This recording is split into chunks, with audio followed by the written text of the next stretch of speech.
The Williamson Ether Synthesis involves a reaction between an alkyl halide, for example alkyl fluoride, plus an alcohol, and this reaction requires a base, and the product is going to be an SN2 substitution, where you now form a new bond between that carbon and the alkoxy group.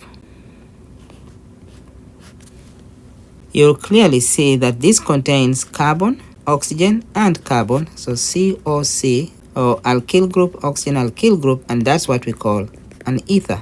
This is different from an ester, where you have a carbonyl group, oxygen, and then alkoxy group. Now let's look at the mechanism of the Williamson ether synthesis. The first step involves abstraction of the OH proton by the base, and the base here could be KOH, NaOH, so potassium hydroxide, sodium hydroxide.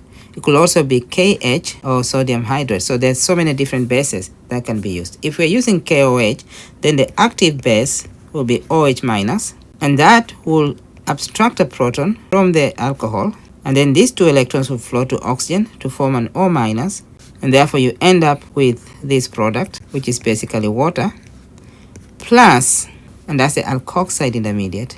So the first step leads to the formation of the alkoxide intermediate. And then step number 2, we use the alkoxide intermediate to carry out an SN2 substitution of the alkyl fluoride.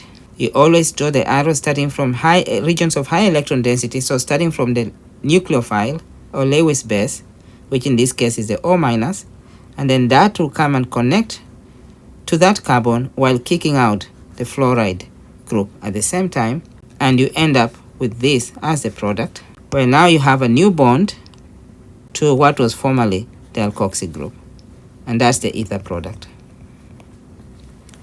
Thank you. If you enjoyed this presentation, please subscribe.